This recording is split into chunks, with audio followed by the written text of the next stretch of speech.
एक राज्य में विक्रम नाम का एक किसान रहता था। विक्रम बहुत ही सीधा और भोला इंसान था। खेती के लिए उसे पानी की सख्त जरूरत थी, इसलिए उसने अपने पड़ोसी सोहन से एक पुराना कुआं खरीदा। सोहन बड़ा ही चालाक और धूर्त किस्म का आदमी था। अगले दिन जब विक्रम कुएं से पानी भरने पहुंचा, तो सोहन ने उसे रोक दिया।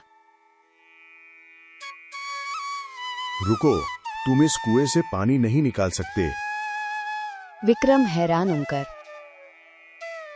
पर सोहन भाई, मैंने तो कल ही आपसे ये कुआं खरीदा है।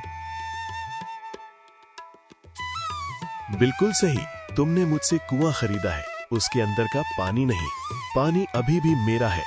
अगर पानी चाहिए तो उसकी अलग कीमत देनी होगी।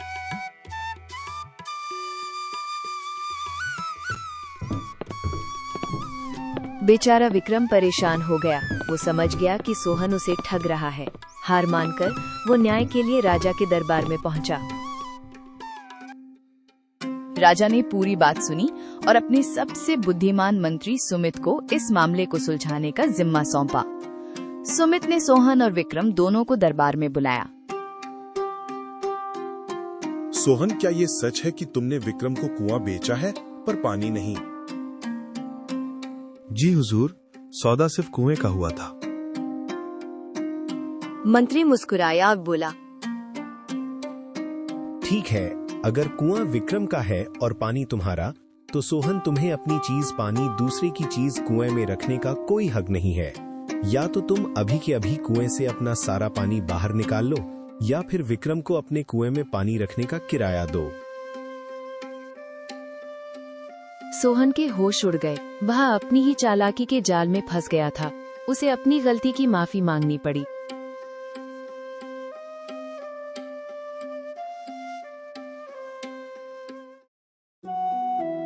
वर्षों बाद समय बीतता गया। सोहन का स्वभाव नहीं बदला। उसने अपनी चालाकी से गांव के कई लोगों को परेशान किया और काफी धन इकट्ठा कर लिया। समय बीतने के साथ विक्रम की मेहनत रंग लाई। उस पुराने कुएं के अमृत जैसे पानी से विक्रम के खेतों में ऐसी शानदार सब्जियां उगी कि पूरे शहर में उनकी धूम मच गई। विक्रम की सब्जियां न केवल ताजा थीं, बल्कि उनमें एक अलग ही मिठास थी।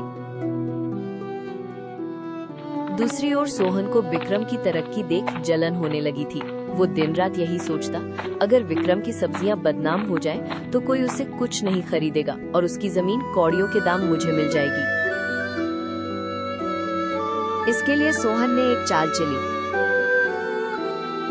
एक रात जब पूरा गांव सो रहा था, सोहन चुपके से विक्रम के खेतों में घुसा।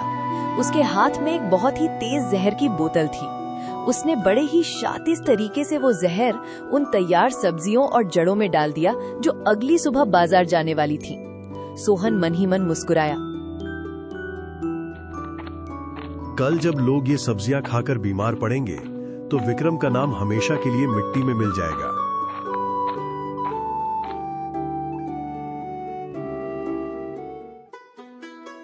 अगली सुबह विक्रम को इस बात की भनक भी नहीं लगी और वो अपनी ताजा सब्जियां बाजार में एक थोक व्यापारी को बेच आया।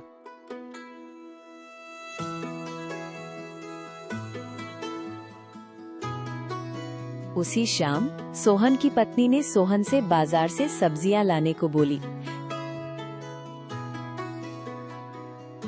किस्मत का खेल देखिए, सोहन उसी थोक व्यापारी की दुकान से सब्जियां ले आया जिसने सुबह विक्रम से माल खरीदा था। सोहन और उसके परिवार ने बड़े मजे से वही सब्जी खाई।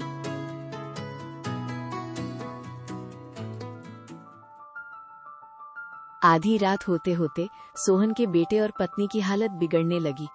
उन्हें उल्टियां होने लगी और वे दर्द से तड़पने लगे। सोहन घबरा गया। जब उसने बची हुई सब्जी को गौर से देखा और उसकी गंध सूंघी, तो उसके पैरों तले जमीन खिसक गई। ये वही जहर था जो उसने विक्रम के खेत में डाला था। उसने खुद अपने परिवार के खाने में जहर परोस दिया था।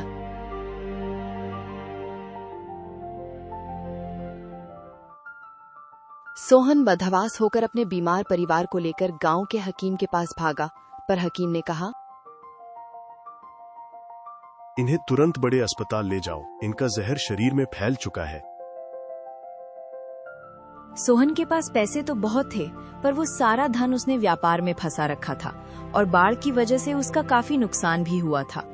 उसने गांव वालों से मदद मांगी, पर उसकी पुरानी चालाकियों और ठगी की वजह से किसी ने उसका साथ नहीं दिया।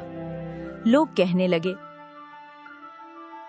जो दूसरों को ठगता है उसके साथ ऐसा ही होना चाहिए।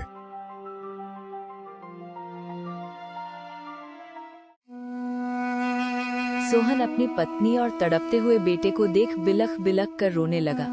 उसे अपनी हर एक चालाकी और पाप याद आने लगा। तभी वहां विक्रम पहुंचा। उसे जब हकीकत पता चली तो उसने एक पल की भी देरी नहीं की। उसने अपनी पूरी जमा पूंजी, जो उसने अगली फसल के लिए बचाकर रखी थी, सोहन के हाथ पर रख दी। विक्रम ने कहा, सोहन भाई, पुरानी बातें करने का ये समय नहीं है। पहले बच्चे की जान बचानी है। जाओ, जल्दी से अस्पताल लेकर जाओ। सोहन अपने बेटे और पत्नी को तुरंत अस्पताल लेकर गया और उसकी जान बच गई। अस्पताल से छुट्टी मिलने के बाद सोहन विक्रम के पैरों में गिर पड़ा। उसकी आंखों से बहने वाले आंसू उसके वर्षों के पाप धो रहे थे। उसने कांपती आवाज में कहा, विक्रम भाई, मैंने ही तुम्हारे फसल में जहर डाला था, पर तुमने अपनी मेहनत की कमाई से मेरे परिवार को जीवन दान दिया। आज मुझे समझ आया कि असली कमाई धन नहीं बल्कि दुआएं और ईमानदारी होती है। भाई, जो तुमने किया वो तुम्हारा कर्म था और जो मैं आज कर रहा हूं वो मेरा कर्म है। बुराई का जवाब बुराई से देना कर्म के चक्र को और उलझा देता है। मैं तो बस अपना फर्ज निभा रहा हूं।